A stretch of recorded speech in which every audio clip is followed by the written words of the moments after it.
So today we're going to do something very different, something of an experiment, and I hope it'll work, and I hope you'll find it interesting. But we're going to talk about one single musical note and the way in which that one single musical note can actually change our entire outlook on the world and give us a lesson in life. So I'm going to start to share screen, and part of the experiment is that I want to be able to play a bit of audio. Dahlia, I want to wish you a long life for your sister. So let's see if I can get this audio played. Oh, it looks like I can. Okay.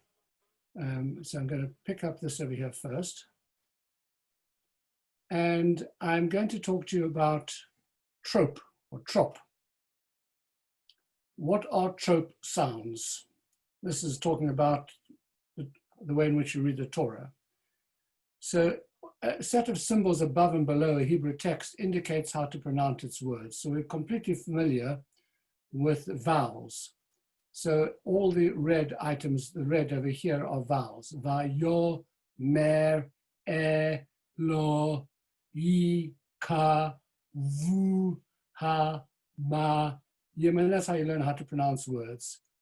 But what people are less familiar with, unless you happen to be a Baal Koreh, is that there are also other little signs, not in the Torah itself, but as part of our tradition, which tell us very specifically how to actually sing the note. And these are the little blue items over here. And that's called the trope. Or in Yiddish, trope is in Yiddish, ta'amim in Hebrew. Trope shows you how to chant the text. So the question is, what are these little signs for? And of course, if you're Ashkenaz, you will sing these in, this musical note will be sung in one particular way. If you're a Sfard, you'll sing the same note, but you'll sing it in a different way. And so too with all of the notes. And even amongst Sfardim, depending on where you are from, which area of which country, you'll have slightly different intonations, and also amongst Ashkenazim, less so, you'll have different intonations as well. So when you hear the Torah reader, the Baal Koreh reading, he's not just reading the tune randomly, he actually has learnt the musical notes. He's learnt it from a book called a Tikkun, which gives you, shows you that, well, in fact, every Chumash shows you the musical notes. But you learn that by heart, and then you apply it to the Torah reading where you don't have either the vowels or the musical notes or the trop. So what are the trop signs for? So the most obvious reason for the trop is musical. The melody of the verses elevates the spiritual effect of those listening to it, and it helps to distinguish that text as something holy. So we're familiar with the sound of a Torah reading, and we associate that with something which is holy. Depending on the occasion, the reader uses different sets of melodies which range from festive to sad. So on Tisha B'Av, you'll have a melody which is, you'll read the Eicha in a tune which is very sad, or for the 10 Commandments, or for other elevated parts of the Torah, as Yashir, you'll sing these notes in a different tune. So the same notes can be sung in different ways. Melodies vary regionally, and they're a special part of Jewish culture and tradition. Another reason for the trope is less obvious, but important. The trope are organized in a way that creates pauses and groups certain words together, effectively outlining the grammar of the sentence. And there's a huge amount of very detailed knowledge in the grammar of the trop, which we're not going to be dealing with today. It's completely beyond our scope. But by chanting a verse with the proper melody as well as pronunciation, a reader's accuracy will improve. And since there are no commas or full stops or colons or semicolons or any other than some breaks in the text, you have got no way of knowing when one sentence ends and another sentence starts. So the trop actually helps you to do that by singing it accurately, because the end of a verse will always have a trope which will indicate that it's the end of a verse. And the next verse will start on a trope which will be more familiar as the beginning of a verse. So it breaks it up. There's one more reason for trope, which is not mentioned over here, for trop, and that is because trop also, like all the other parts of the Torah, including all the little bits and pieces, the crowns on top of the Torah, on top of the words, etc., on top of the letters, they actually convey very deep meanings. And we're going to look at one single trop today, a very unusual one, and we're going to try and plumb the depths of its meaning and discover just how much lies behind the actual sound. So I'm going to stop sharing the screen now because I wanted to experiment by sharing another screen, and that's this one over here. And we're going to look today at a trop which is called the mercha kafula. It consists of two little commas under a word, mercha kafula. If this is going to work, I'm going to have a try and see. Sadly, hang on. Mercha kefula. Could you hear that? You heard that? Mercha kafula, mercha kafula. It's double. That's why it's called a kafula, because kaful means double. It's called a mercha because there's another note which is just a single comma under the word, which is a mercha. And this is a mercha kafula. It's a double mercha, and it extends the note. And it's a very unusual note because it only appears 5 times in the entire Torah. And we're going to look at those five times. But important to understand the sound of this note because it's going to help us enormously when we start to look at its context. It's almost kind of plaintive. There's a longing sound to it. It's extended. It has almost a sense of mourning or of missing, of pain. It's not sung very powerfully in this example over here. But when you hear a Balkara sing this with passion,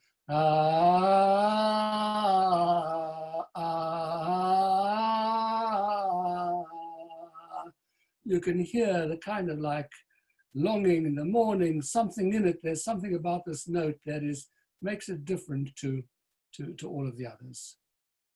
So let's come back to our other screen over here. I'm glad that technically all of that worked. That was an experiment. Okay. Let's take a look at the 5 times where this mercha kafula applies. First one, funny enough, believe it or not, happens to be in one of the 2 parshiot of our week, which is why we are talking about it. It happens to be the last verse of the first of the 2 parshiot, Matot and Maseh. It's the last verse of Matot. And the parsha has been speaking about the various conquests that the Jews have made trans-Jordan and the various cities which they've captured which formerly belonged to the 2 minor kings in the area, very powerful kings, but the kings who dominated that area, Sichon and Og. And we learn over here that, and Novach went and he captured Kanat and its dependencies, renaming it Novach after himself. So he captures a town called Kanat and he names it by his own name. And Noach halach, Noach went, vayilkod et Kanat, and he captured Kanat, vet benoteha, and her dependencies, vayikra la. There is mercha kafula under the lamed and next to it as well. That's the extended leg of the lamed is actually one of the commas. And he renamed it La, named her Novach Bishmo in his name. Okay. That's the first taken from our parsha.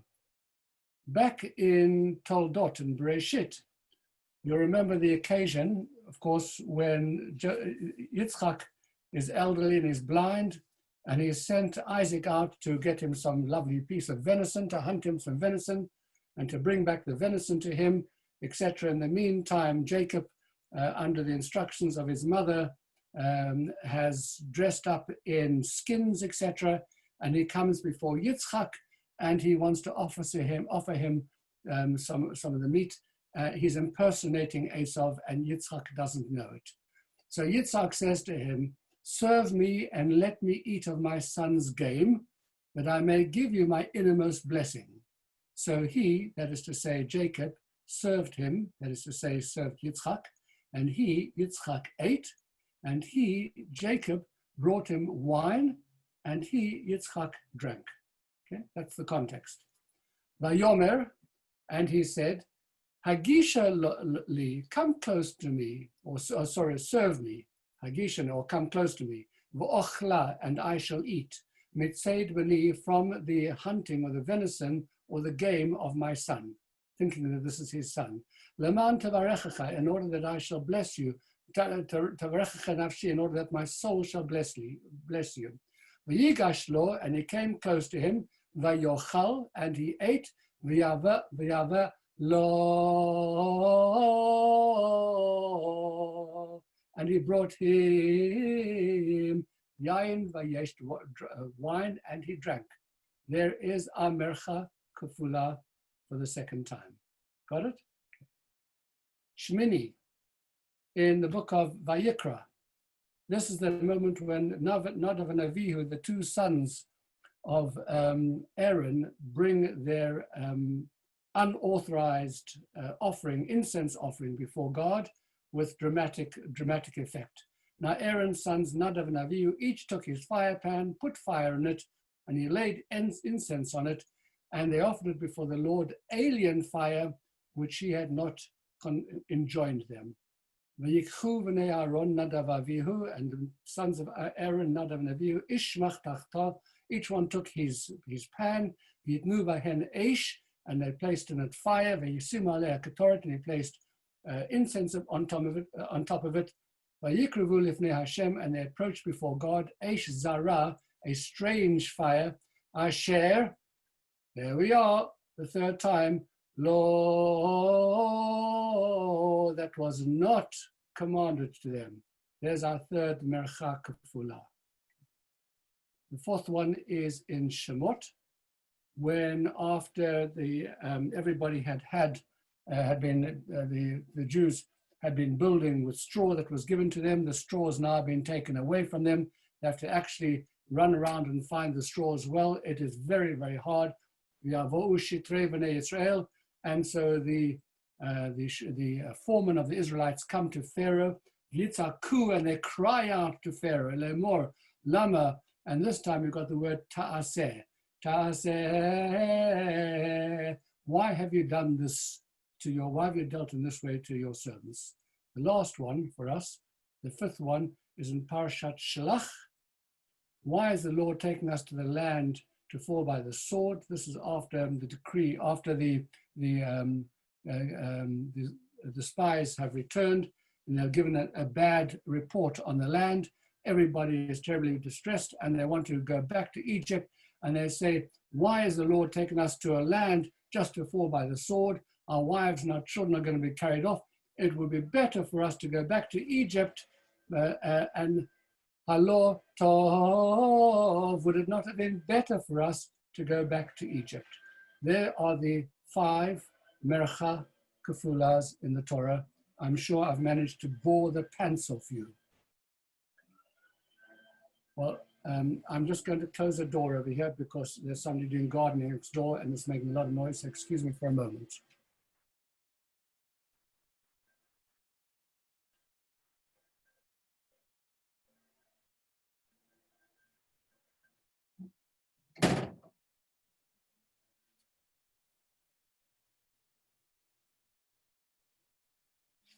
Okay, I've left you long enough to contemplate on the meaning of mercha kafula.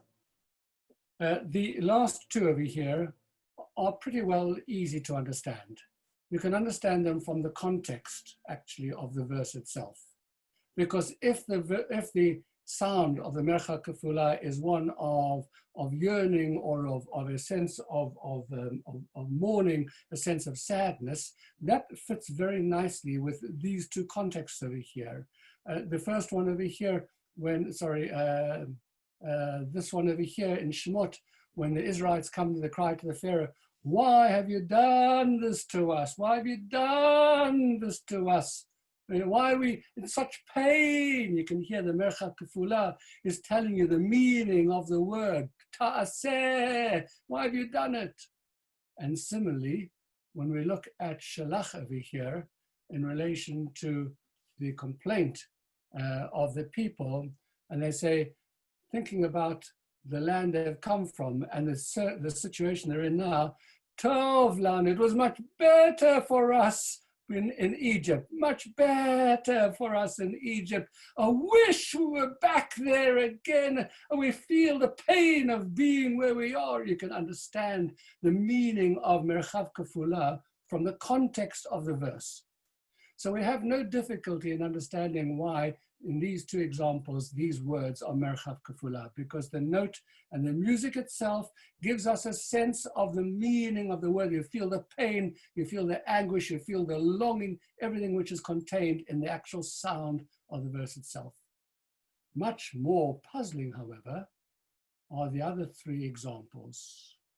And what is even more puzzling about them is that this Merchav Kefula and the other three examples are all on seemingly the same word. In the first instance, la, which means to her. In the next instance, lo, which means to him. And in this instance, lo, with an aleph, which means no.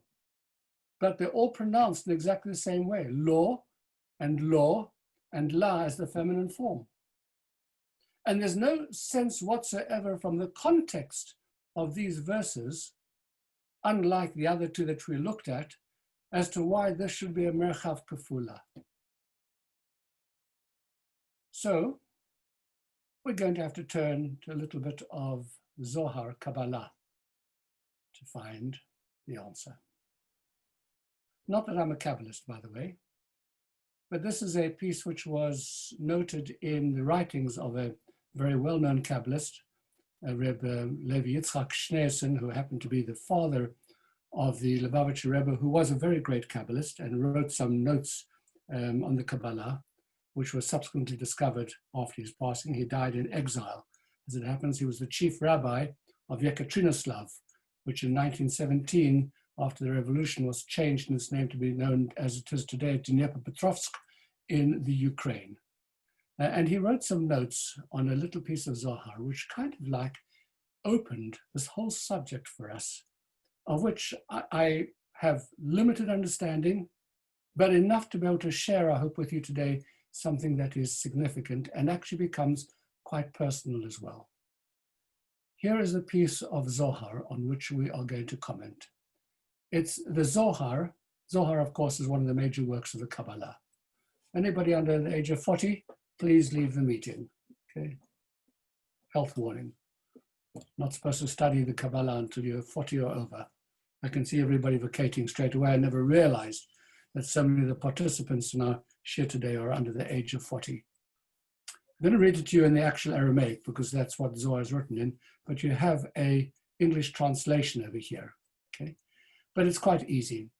Chanoch Metatron Amar. Chanoch Metatron is the name of an angel. Chanoch Metatron.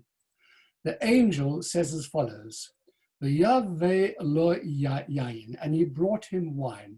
He is, of course, referring to this passage over here, which we read in relation to Jacob bringing the wine to Yitzchak. V'yaveh lo yayin, and the word loi, to him, and he brought him wine, and he drank. The word loi is where we have our Merchav Kefula. Okay? Coming back to the Zohar. V'yaveh lo yayin, the arme maya bahahu. Jacob mixed water with the wine. V'i lav the arme be mayim. And if he had not mixed water with the wine, Lo yachil lemizbal. He, Isaac, would not have been able to bear it. It would have been too strong for him.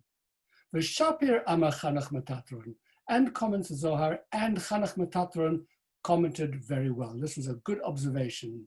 V'gin kach, and because of this, amshich loy bitrei tamei, that is why the word lo to him, and he gave him wine, that is why the word loy has a merchav kafula, 2 little commas, daha bitrei sitrin achid, because he, Jacob, brought together, combined 2 opposites, the water and the wine.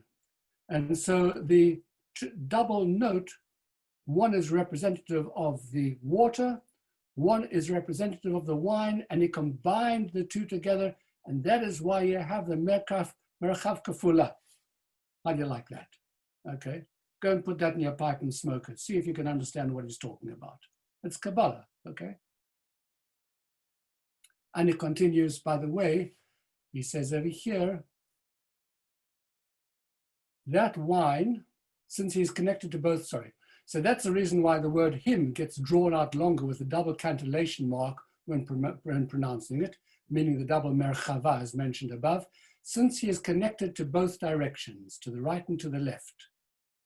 The wine flows from level to level, all having a taste of it until Joseph the just tastes of it, who is the faithful David. This is what is written, like the best wine that goes down sweetly for my beloved. What is the best wine? It means that Jacob blended water into it, and that is good wine. And this is so as Chanach Metatron has said, and Rabbi Elazar and Rabbi Abba marveled, and they said to him, with your good wine, you triumphed over the holy angel by the Holy Spirit, meaning to say that you reveal the concealed words of the angel Metatron. That's the piece of the Gemara. And now we're going to have to try and unlock it with the help of the notes that Reb Levi Yitzchak gave to us. So you have 2 characters over here in this story. You have Yitzchak and you have Jacob. Yitzchak has asked his son, Esau, to go and hunt him some venison. The idea of water and wine represents the personalities throughout the Kabbalah and in Chassidut, the personalities of Abraham and of Isaac. Abraham and Isaac are defined as 2 very, very different personalities. Abraham is always referred to as water. In fact, when we pray for water, one of the things is we speak about Abraham was drawn after you like water. Water has a certain kinds of course, water can be very rough, but water can be contained and it can become very tranquil and very settled. There's something about the way in which Abraham serves God, the way in which he develops his connection with God, that is deeply, deeply settled, like very deep water. It has this tremendous sense of tranquility and peacefulness and being at ease. And Yitzchak is defined everywhere as, by contrast, like fire, because fire doesn't settle. Fire is always striving to rise above itself. It's seeking something. It's dissatisfied. It needs more. It's urgent. It deconstructs everything. It breaks down everything that it comes into contact with. It is a powerful, unconstrained energy that just wants to continue to energize and to flow and to flow. It's completely opposite to water. And they're also defined as water and wine, because wine is a little bit like fire. When you drink too much wine, you become uninhibited and you release that kind of urgent energy that is inside of a person to do wild things, to break out of constraints, to become energized in that sort of way, to be able to do things that you never dream of doing when you're settled, when you are in your space, when you're comfortable, when you are simply tranquil. Why does Isaac love Esau? Because Esau is the same as him, except different. He recognizes in Esau that same incredible sense of energy, untrammeled energy, and it's used in the wrong way. It's a wild energy. It's an unconstrained energy that is used in a negative way to destroy. But it is in essence, and sometimes parents will see in their children, you know why we fight with our children? Because actually we see that they have exactly the same traits as we have, except opposite. I use my stubbornness for one thing, and my child uses the same stubbornness for something else, and I don't like what he's using it for. But you see the similarity. And Yitzchak loves Esau because Esau has that same sense of dissatisfaction, of needing always to do more and to be hugely energetic, to break the barriers. That's why Isaac, by the way, is always depicted as digging wells, trying to bring up the water from underneath, removing the rocks and the stone, trying to get to that which is concealed beneath the surface, to bring it to the surface. There's that energy about him. Now, here's a moment when Yaakov, and we're looking at this whole situation here, not just of giving something to drink. This is the mystical understanding from the Kabbalah of what is happening in this moment. Jacob, of course, now brings water to the wine. He recognizes that he's going to be receiving blessings. And these blessings are going to be the blessings that will define the Jewish nation throughout for all time. And he realizes that if the blessing is just the blessing of wine, just the blessing of what wine represents, if the blessing is a blessing which comes simply from the personality of Isaac, this restlessness and this urgency and this sense of seeking the spiritual, the nation is not going to survive. This is what is defined in Torah from the very beginning as the world of tohu, the world of chaos. And the Almighty created the world after chaos, that there should be tikkun. But to have tikkun in the world, you have to in some way or another constrain the chaos. You have to contain it. You have to channel it. You have to give it boundaries. You have to stop it from simply doing whatever it wants to do for itself. And in a symbolic way, the mixing of water into the wine is the bringing of the attribute, the quality of Abraham with that stillness, that containedness. And he mixes Abraham and Isaac. That's what Jacob does. The wine and the water. And that is the secret that our piece of Kabbalah is trying to offer to us. That there has to be a synthesis in this world in order for it to be able to flourish, in order for the Jewish nation to be able to flourish, in which this urgent sense of the spiritual actually is grounded and brought into some kind of containment. You don't take it away, but you dilute it, because if it's not diluted, it's going to lead to chaos. And that is the chaos that we see in this next piece over here. So that explains to us over here something of this passage over here that we looked at. V'yochel v'yaveh lo yayin, and he brought him wine.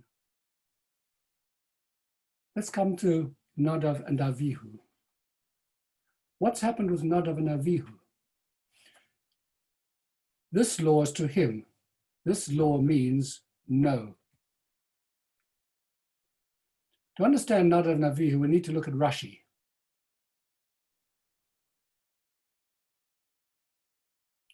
And there went out a fire. Rabbi, this is Rashi on this verse. Rabbi Eliezer says the sons of Aaron died only because they gave decisions on religious matters in the presence of their teacher. Rabbi Shlomo says they died because they entered the sanctuary intoxicated by, hello, we have wine again. Intoxicated by wine. You may know that this is so because after their death, he admonished God, admonishes those who survived, that the priest should not enter when intoxicated by wine. And there are other reasons which go on to say that they weren't married and that they didn't have children. What does this tell you about these sons? Hang on a second. Is it reasonable to suggest that these young men, on the day of that the tabernacle is going to be finally, the Shekhinah is going to come, it's a big moment. Are they such alcoholics that they have to have a l'chaim before they come into the sanctuary, before they offer their incense? What's the matter with these kids? How does this happen? The Torah doesn't mean to say that they actually drank wine. It means to tell us that, like wine, they were intoxicated. They were intoxicated with the spiritual. They were intoxicated to the point that they couldn't contain themselves. They were searching for something that was so powerful and so big that they went out and beyond their own limitations. They couldn't handle it. It was too big for them. And as a consequence, their souls left their bodies. These are boys, these are two young people or two men who are not married. They don't, marriage is a constraint. If anybody who's married denies that, there's some imbalance in their marriage. Marriage is about, for the sake of the harmony of the marriage, each partner not doing lots of things which they might like to do. You might have all kinds of ambitions, ideas, you're not a free person. You can't do whatever you like in a marriage. If you do, you'll ruin the marriage. You'll destroy it. Children are a constraint because they take away a lot of your freedom. You can't do what you like whenever you like. Try sleeping when you've got little kids in the morning crying out to eat breakfast. It's not going to work.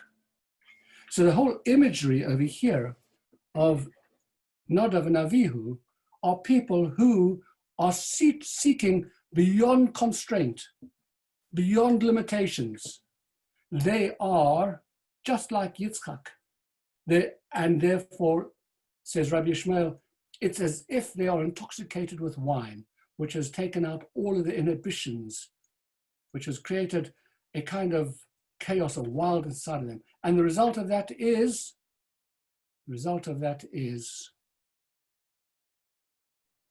the merchav kefula, but it's law. Don't do it. Big difference between this one and this one. This law over here, where Jacob mixes the water with the wine, leads to affirmation. This untrammeled spirituality over here leads to negation. And that's why this is a law. It's no.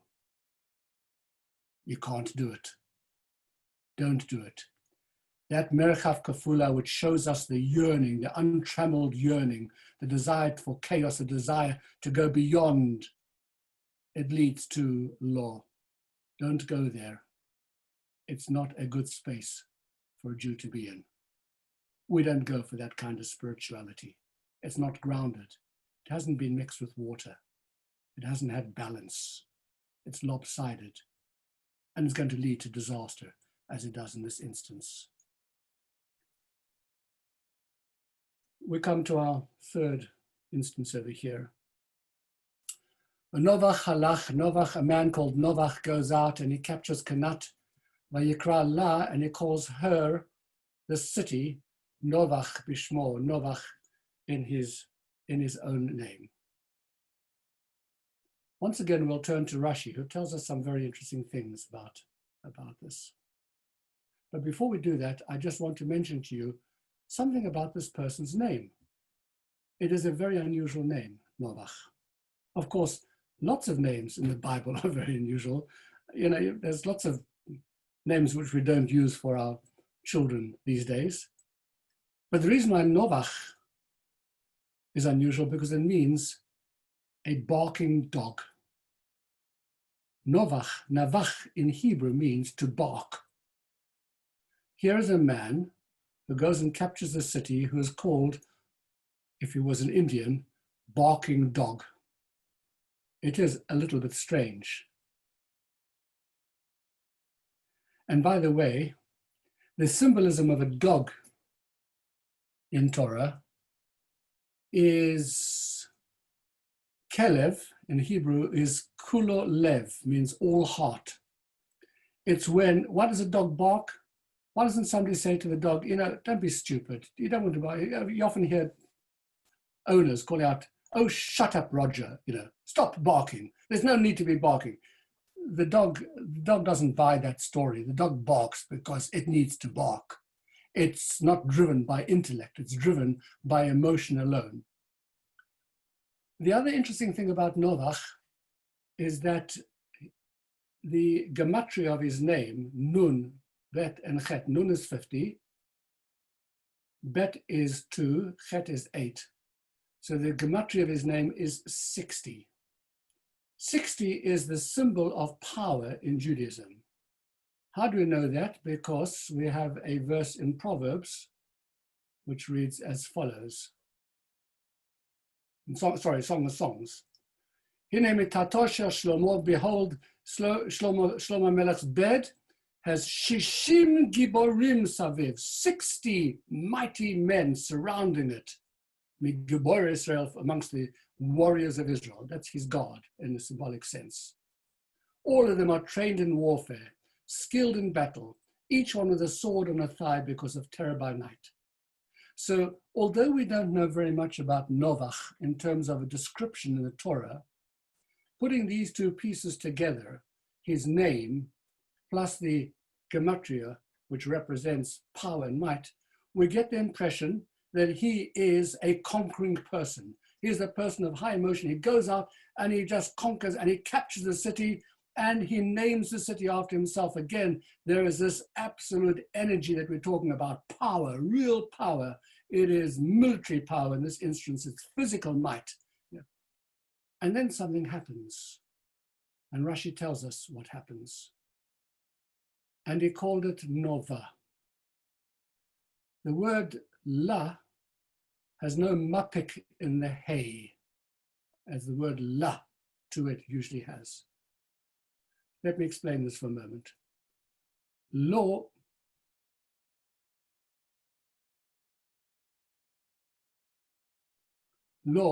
with a vav means to him. Lo with an aleph means no. Lo with a hey means to her. But it only means to her when there's a dot in the hay. That dot in the hay is called a mapik.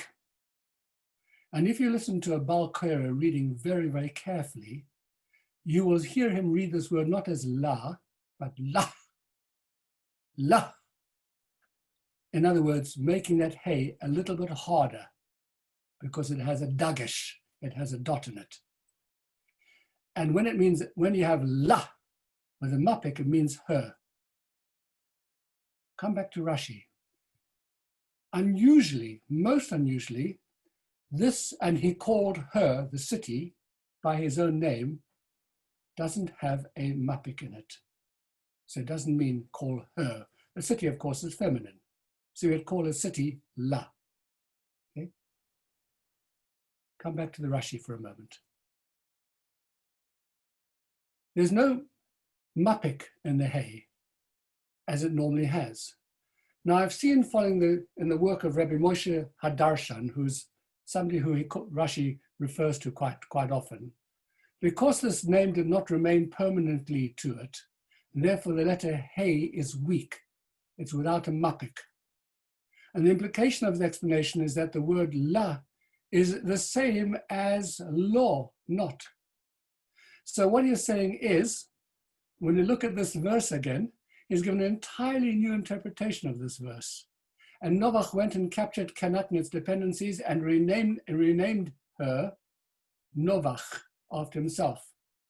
And the way you have to read this is not called her Novach, but Vayikra lo Novach, no Novach.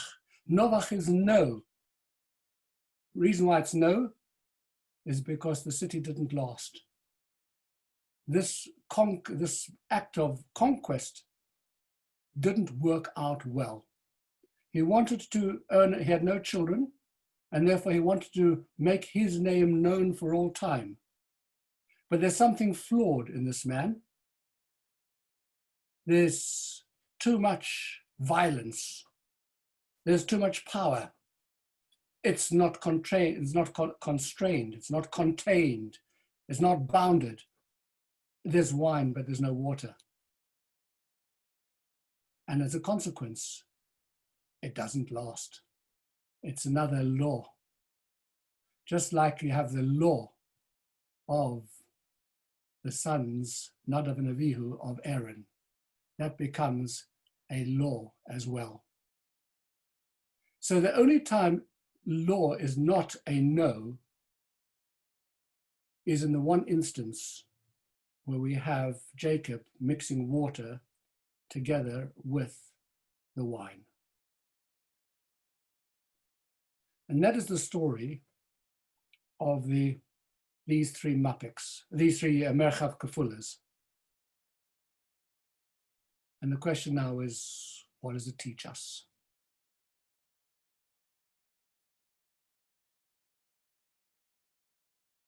We've covered all of that. Can we stop sharing? Well, if you're still with me,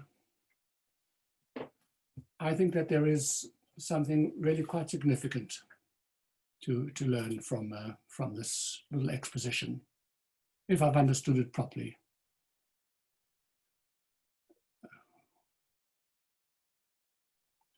We all have to find a balance in our lives.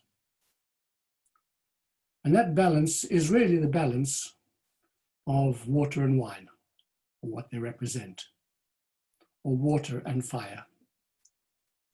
There's one part of our lives that is settled, organized, structured.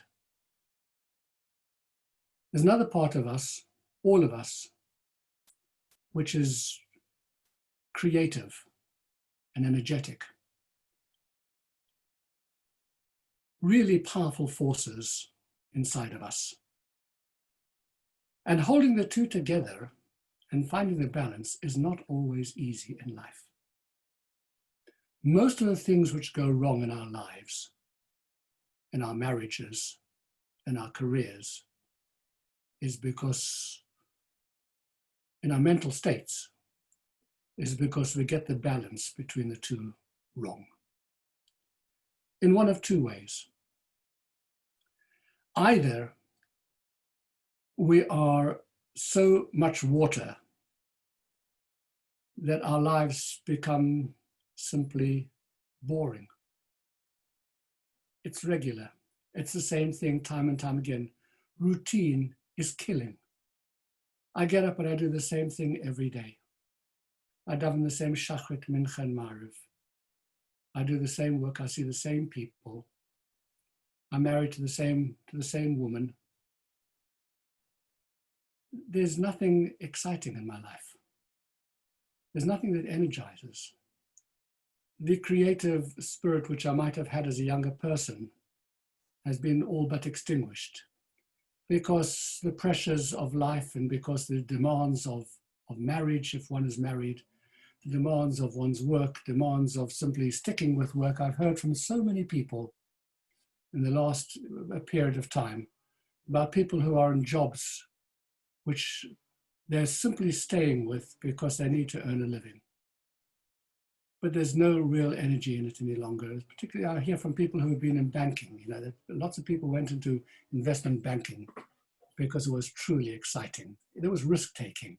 There's a lot of risk-taking. And so the adrenaline flowed and there was opportunity for creativity, for that energy, for the release of that tremendous energy. Banking has changed, investment banking has changed. It's all damped down now. We don't take risks anymore of the same kind. And as a consequence, people are simply sticking it out into their mid-years in the same jobs, doing the same thing all over again, because they don't have the guts to break away from it, because they're afraid to. And as a consequence, the mental sense of depression that sets in, because one is no longer being, energetic and creative. And that's the one side of it, when you overbalance to that side. And the other side is dangerous in a different way, because sometimes there are people who are wild souls, really wild souls. Wild, I mean, actually, in a positive way as well, because of that incredible sense of creativity that you will see sometimes in artists or in people in their lives, people who just don't want to fit into the box. They're never going to do anything in an ordinary way. They're going to be the big personalities. But sometimes this comes with a terrible price, a terrible personal price, because in the end they can't find stability, because there's so much fire. There's such fire inside of them that there's not enough water to damp it down. It's like the wine, they're intoxicated. It's just more and more and more. And when you look at people, who, have become, addicted, who have to try new things, new drugs, or experiments, or personal experiments, or experiments in terms of sexuality, in terms of, relationships outside of the relationship of marriage, or of multiple relationships, of serial relationships, etc. All of this is hungry people trying to find a release for this energy that's inside of them, for this creativity. And artists very often, will produce the most amazing, amazing stuff. It is the native creativity that God has placed inside of us. Some people have more of it than others, but everybody has some of it. So if you focus too much on that, you can destroy yourself and destroy your relationships. It becomes almost narcissistic. It's about my own fulfillment. It's my need. And I can't contain that alongside somebody else. I can't live with someone else. There isn't space for both of us. So this story of the Merchav Kefula, the insight of the Kabbalah about Jacob diluting the wine of Yitzchak to introduce into it the element of Avraham, of the settledness, is about just trying to find that balance between these forces, so that you don't stifle yourself with boredom and don't ruin yourself with creativity, but you keep both of them going to create productive life. That was the difference between Tohu and Tikkun. In Tohu, the Sfirot were too powerful. They couldn't combine with each other. In Tikkun, you had to take away some of the energy from the Sfirot in order for them to be able to combine and to interact, to create stable society, stable human beings, stable family. But you never took away the real energy that was there. You just learned how to channel it, how to utilize it, how to express it in a way that was productive, but not ruinous. So here is one tiny little Merchav Kefula, one single musical note. And if you ever thought that the musical notes were only there in order to make the reading more pleasant on our ears, or to help us to know when one verse begins and another verse ends, we should think again. Because embedded even in these notes are incredibly deep and profound concepts including this one, which actually, I think, gives us a whole perspective on our lives. And certainly not just our lives in the past, but our lives from this point onwards. And that is my offering for today. I hope you were able to stay with me and get it, because I know it was a little bit more complicated, but we got there in the end.